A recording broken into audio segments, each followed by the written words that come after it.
Pertama, aku memang terpuruknya karena riba. Fair-fairan aja.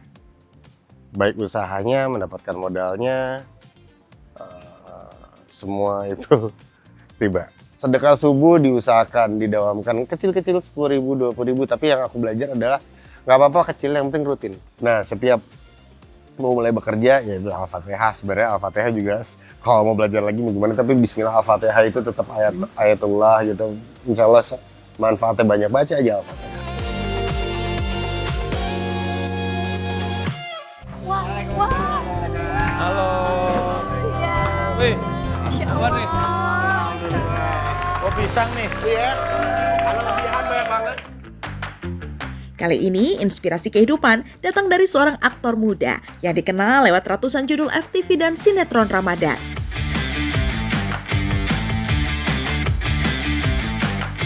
Inilah kisah kehidupan Ridwan Ghani dan keluarga. Kehidupan rumah tangga Ridwan dan Putri tidak selalu berjalan mulus. Ada kerikil dan lubang dalam kehidupan pernikahannya. Ada satu fase yang tidak bisa dilupakan sepanjang hidupnya saat menghadapi cobaan yang tidak sederhana. Ridwan sempat syok, rasa percaya diri bisa menjadi imam sekaligus putra yang bisa menyelamatkan keluarga dan orang tuanya justru membuat Ridwan jatuh ke dasar jurang kegagalan. Gue salah, oke kalau ini berhasil gue juga bisa bantuin both. Bantuin mama, bisa bantuin ibu. So pasang badan. Mama ibu tuh mama dan Mama itu mertua, ibu tuh ibuku. Semuanya akan gue yang selesaikan. Kalau kata Jarod, gue lupa. Yang ngerawat gue dan mama dan ibu adalah Allah. Nah, karena kan mama gue yang handle, ibu yang gue handle. Mungkin di situ Allah kasih geblak. Scam, Pak, itu gue udah cek sedetail-detailnya, baik skema, perizinan, dan lain-lain. Awalnya, Ridwan Ghani merasa tenang dengan rezeki di dunia hiburan. Namun saat pandemi, ujian finansial datang menguji ketangguhan ekonomi keluarganya. Di tengah kesulitan, ia tergoda tawaran investasi yang dianggap sebagai jalan keluar dari Allah. Meski telah berikhtiar dan berhati-hati, qadarullah, bisnis tersebut ternyata penipuan. Tak hanya kehilangan miliaran rupiah, ia bahkan harus berjuang di titik terendah demi menyambung hidupnya sehari-hari. Keputusan Ridwan saat itu membawa konsekuensi yang berat. Hatinya terasa dingin, pikirannya kacau, bahkan ia sempat takut menghadapi dunia luar. Sebuah kesombongan kecil yang tak ia sadari ternyata berakibat besar bagi kehidupan keluarganya. Itulah bahaya dari sifat sombong dalam diri seseorang. Nabi SAW pernah mengatakan pada umatnya, tidak akan masuk surga seseorang yang di dalam hatinya terdapat kesombongan walaupun sebesar biji sawi. Kejadian itu pun membuat mental Ridwan benar-benar jatuh. Gue udah hopeless, udah sebel, parah lah. Orang niat gue baik kok bantuin orang tua, kok diginiin sih pada saat itu. Setelah jatuh ke jurang keterpurukan secara ekonomi, akhirnya Ridwan Ghani pun memantapkan langkahnya untuk mempelajari ilmunya. Tak hanya belajar ilmu pengetahuan, tetapi Ridwan ingin ilmu menjadi dasar kehidupan yang lebih berkah. Pertama, aku memang terpuruknya karena riba. Fair-fairan aja. Baik usahanya, mendapatkan modalnya, semua itu riba. Gitu. Masalah kita dalam kehidupan sehari-hari itu dari mulai bangun tidur sampai dengan tidur lagi banyak sekali muamalah ya. Banyak sekali transaksi-transaksi yang kita lakukan, kita tahu ini halal apa enggak sih. Terpuruk akibat jeratan riba yang menguji mental dan finansial, Ridwan Ghani memilih jalan taubat nasuha. Tak hanya mendekatkan diri kepada Allah Subhanahu wa Ta'ala, ia kini mendalami ekonomi syariah demi menjaga diri dari transaksi haram. Di tengah kesibukannya, ia tetap beristiqomah menuntut ilmu sebagai mahasiswa pasca sarjana di Universitas Tazkiyah Bogor. Bekal ilmu ini diharapkan mampu membawa keberkahan hidup serta memberi manfaat nyata bagi umat.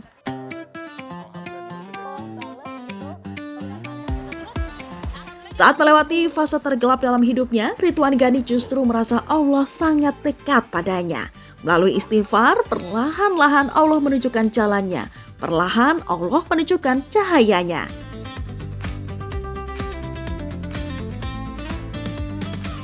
Memohonlah ampun kepada Rob kalian karena sesungguhnya Dia adalah Sang Maha Pengampun. Niscaya Dia akan mengirimkan hujan kepada kalian dengan lebat dan membanyakkan harta dan anak-anak kalian. Dan mengadakan untuk kalian kebun-kebun serta mengadakan pula di dalamnya untuk kalian sungai-sungai. Berbagai amalan lain juga diterapkan dalam aktivitas Ridwan agar mendapat keberkahan dari Allah Subhanahu wa Ta'ala. Nah, setiap mau mulai bekerja, ya itu Al-Fatihah. Sebenarnya Al-Fatihah juga kalau mau belajar lagi mau gimana, tapi Bismillah Al-Fatihah itu tetap ayatullah gitu. Insya Allah manfaatnya banyak, baca aja Al-Fatihah.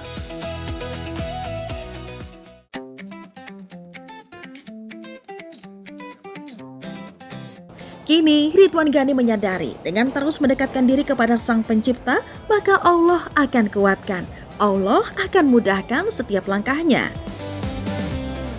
Tak hanya kebiasaan berdoa dan zikir, sedekah sekecil apapun akan meluaskan dan menjaga keberkahan rezeki yang didapatkannya.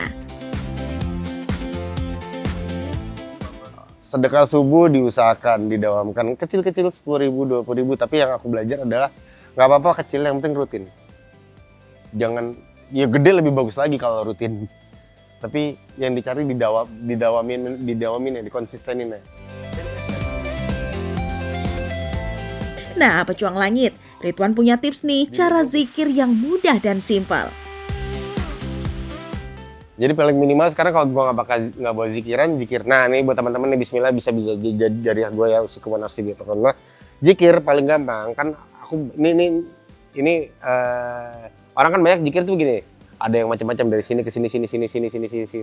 Ini aku punya cheat code yang masih belum banyak orang yang tahu. Zikir kalau after sholat itu, ini kita punya 3 ruas. Jadi kita ngitung sampai 3 tuh masih hafal.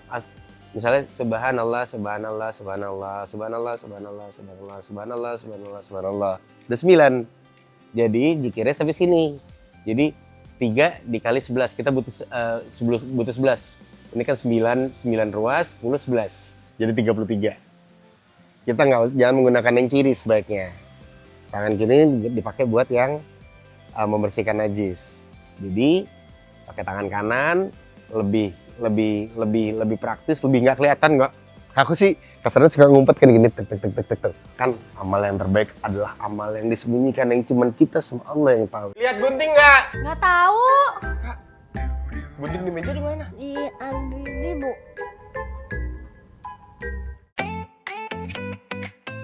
Perjalanan spiritual dan support mental dari sang istri menjadi titik balik keluar dari jurang yang menyakitkan. Di saat kondisi terpuruk, Aditya Putri bahkan tak mengendurkan langkahnya untuk terus menemani Ridwan. Kalau soal support dari istri itu, yang aku sangat syukuri adalah ketika COVID. Ketika aku mencoba memaksakan diri untuk survive dan merasa bisa, ternyata gagal. Kemudian itu fatal banget memang. Jatuhnya secara moral, secara materi. Aku punya beberapa teman dekat gitu kan. Wan, lo bersyukur. Itu kalau gue pasti udah tinggalin bini gue. Putri begitu menghargai ikatan pernikahan dengan suaminya. Ia yakin betul ikatan itu sangat kuat seperti yang difirmankan Allah Subhanahu wa Ta'ala. Dan mereka, istri-istrimu, telah mengambil darimu perjanjian yang kuat.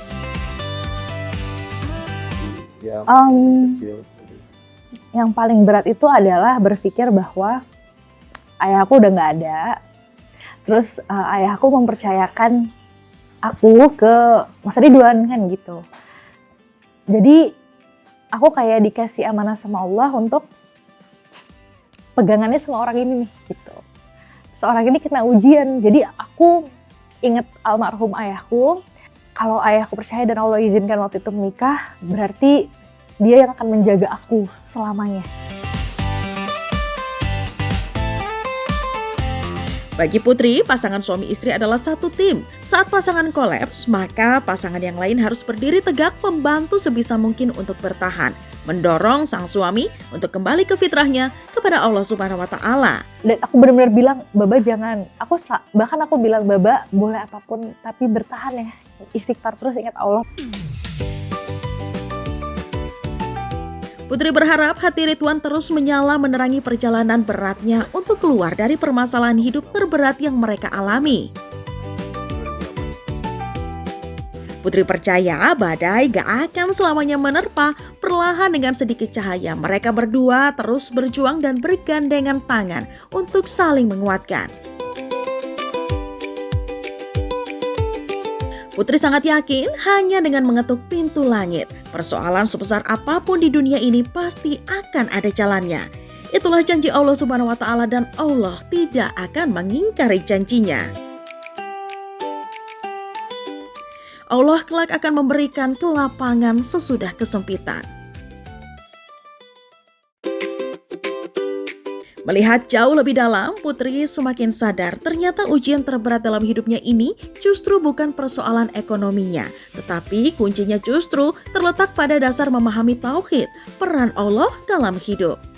Makanya sebenarnya doa aku tuh waktu itu adalah, ya Allah, kalau memang kita membuat kesalahan finansial karena kita nggak tahu ilmunya dan kita terpeleset, ya Allah, berikanlah ilmunya. Karena aku tuh yakin ilmu tuh adalah pegangan, ilmu tuh adalah cahaya, ilmu tuh adalah kekuatan. Bersyukur akhirnya saat ini bisa menempuh pendidikan formal ekonomi syariah untuk membentengi fondasi kehidupan yang lebih baik selanjutnya. Sebelum dilebihkan kembali secara ekonomi, minta kaya, mereka berdua lebih memilih untuk memantaskan diri terlebih dahulu di hadapan Allah Subhanahu wa Ta'ala. Nah, memang kalau di konsep rezeki adalah doa istri ya doa suami, kayak gitu. Setelah badai panjang, akhirnya Allah membukakan pintu rahmatnya. Satu persatu, semua masalah itu alhamdulillah dibukakan jalan keluarnya. Dalam kondisi mental yang jatuh, sang istri tetap setia hadir mendampingi dan menjaga marwah Ridwan sebagai imam dalam keluarga kecil mereka. Kenapa sekarang gue hijrah? Yang satu pasti karena doa ibu. Yang kedua ya karena bini gue segitunya untuk belajar apapun itu.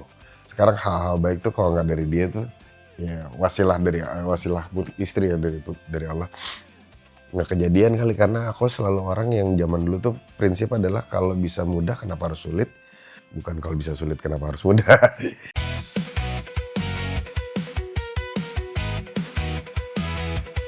Perlahan, kesabaran dan usaha Putri sebagai istri membuat Ridwan mulai bangkit dan menemukan kembali kepercayaan dirinya. Ia pun tersadar akan perannya sebagai kepala keluarga dan imam bagi keluarganya. Melihat secercah semangat itu, Putri ikut bergerak mencari berbagai peluang agar mereka bisa keluar dari kesulitan ekonomi. Menurut Putri, meski Ridwan sempat depresi, ia masih mau memegang tangannya, masih mau untuk ditolong. Putri bahkan sempat membawanya berkonsultasi ke psikolog hingga perlahan kondisi mental Ridwan mulai tertangani. Awalnya konten, kita mulai jadi konten kreator itu awalnya dari situ. Aku pengen dia punya fighting spirit di mana hobinya dia syuting, terus kalau nggak dapat callingan syuting, lo ngapain? Ya sebenarnya kita bisa syuting sendiri, makanya kita akhirnya gabung manajemen konten kreator. Baba, hatiin nggak? Bisa nggak sih di rumah ini untuk dapat ketenangan? Baba lagi mau ngomong single syuting. Matiin sekarang. Kalau nggak,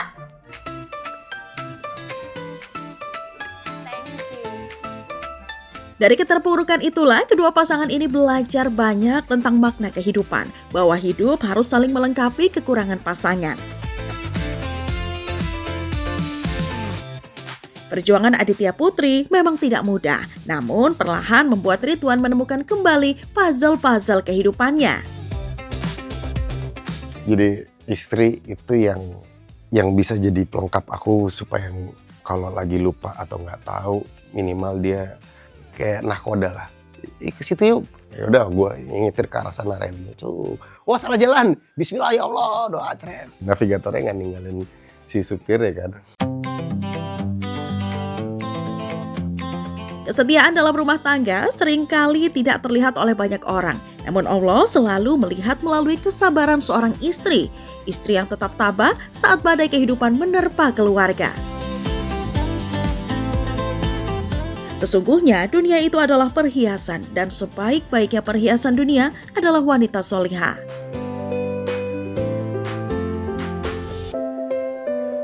Putri menjadi pasangan yang sangat berarti dalam kehidupan Ridwan. Hanya ketulusan doa dan rasa syukur atas kehadiran wanita yang telah menjadi sahabat dalam hidupnya saat ini. Dan dari hubungan saling menguatkan inilah lahirlah keluarga yang selalu jalan beriringan di jalan langit. Masya Allah, ya bismillah. Aku bisa tetap dengan rasional tapi menambah keimanan itu, dan istriku bisa mendapatkan apa yang disebutkan.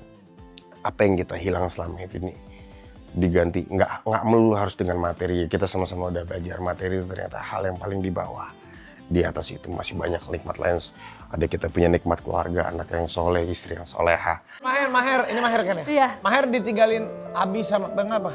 Baba sama Bibu. Baba sama Bibu ditinggalin waktu pas umroh, gimana rasanya? Senang. Ah, senang. Peraturan bubar ya sempat. Belajar.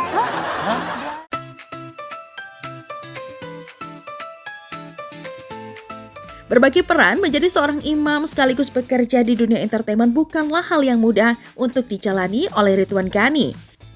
Namun waktu tidak bisa berputar kembali, Ridwan selalu berusaha menjadi suami sekaligus ayah yang baik untuk kedua putranya. Syuting itu waktunya unpredictable dan memang ada semboyan kalau di Indonesia kita dibayar untuk menunggu. Di sela-sela menunggu itu kita manfaatkan sebaik-baiknya untuk contoh menyempatkan waktu komunikasi sedikit walaupun hanya dengan video call dengan anak-anak. Aku kebetulan bahasa kasihku, love language-ku adalah quality time. Biar kata sebentar tapi kalau bisa intens mungkin. Tak sekedar meluangkan waktu, Ridwan menyadari peran pentingnya sebagai orang tua untuk menyiapkan kedua putranya menjadi imam di kemudian hari. Tantangan waktu yang sempit di rumah membuat Ridwan membutuhkan peran istri dan dukungan lingkungan yang baik untuk tumbuh kembang putra-putranya. Berbeda dengan didikan orang tua zaman dulu, Ridwan dan Putri ingin mengajari anaknya dengan penuh kelembutan dan kesabaran. Bagi Aditya Putri, Ridwan adalah sosok imam yang mampu membawa istri dan anak-anaknya ke jalan surga. Meskipun sibuk mencari nafkah di dunia entertainment, Ridwan selalu mengingatkan anak-anak untuk menjaga sholat, mengaji, dan menjaga ibundanya. Perhatian sederhana namun menjadi dasar untuk membentuk karakter anak soleh menjadi cita-cita Ridwan Ghani dan Aditya Putri. Aku pribadi selalu bilang sama Mas Ridwan harus bisa jadi sosok yang dikagumi sama anak-anak, dirindukan sama anak-anak. Jadi itu goals-nya. Caranya gimana terserah. Dan sebenarnya aku juga selalu menjaga adalah di rumah kalau bisa baiti janati. Baiti janati itu seperti apa? Di rumah itu harus seperti surga. Bagi Putri, butuh peran bersama suami untuk bisa menjadikan rumah seperti surga bagi anak-anak mereka.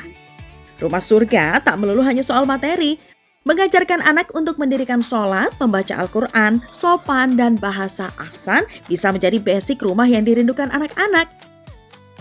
Suasana seperti itu menjadi rasa yang diingat mereka sepanjang hidupnya. Suatu saat jauh dari orang tua, hati mereka jadi terjaga karena terpupuk baik sejak kecil. Di usia mereka adalah role modelnya adalah orang tua. Jadi kalau misalnya kita pengen mereka rajin baca Quran, ya kitanya rajin baca Quran. Dia dengar, dia lihat, punya waktu-waktu khusus, kebiasaan, yang mereka harus lihat.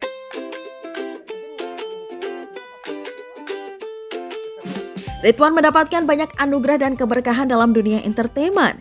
Bahkan bisa dibilang awal karirnya cemerlang dengan ratusan judul film dan sinetron yang pernah ia perankan.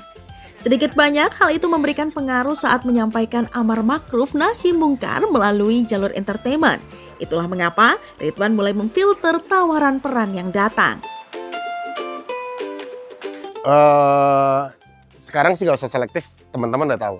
Ridwan gak bakal mau nerima yang kayak begini. Semua itu Allah yang kasih jalan, balik lagi. Aku sih pasti Allah yang kasih jalan.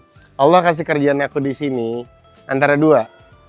Nyuruh aku bersyukur aku terima, atau aku diuji. Ini lu bakal terima yang kayak begini apa enggak? Dalam dunia dakwah seni peran, Ridwan punya sosok panutan. Ialah Deddy Mizwar, sang legenda sekaligus sang maestro dakwah melalui seni peran. Pak Haji itu panutan. beliau ada harapan.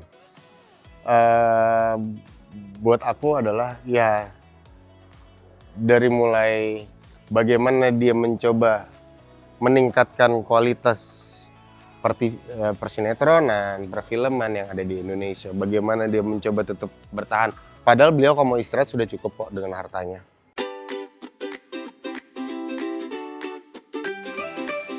Perjalanan hidup Ridwan Ghani mengajarkan bahwa manusia bisa saja merasa kuat, merasa mampu memikul semua beban hidup. Namun ketika Allah Subhanahu wa taala menguji, barulah kita sadar bahwa tidak ada yang benar-benar kita miliki selain pertolongannya. Dari keberhasilan, keterpurukan, hingga bangkit kembali bersama keluarga, Ridwan belajar satu hal yang paling berharga. Hidup bukanlah tentang seberapa tinggi kita berdiri, tetapi seberapa tulus kita kembali berserah kepada Allah. Karena pada akhirnya, setiap luka, setiap kegagalan, dan setiap air mata adalah jalan yang Allah siapkan untuk menuntun hambanya pulang kembali kepada fitrah, kembali kepada Allah Subhanahu wa taala.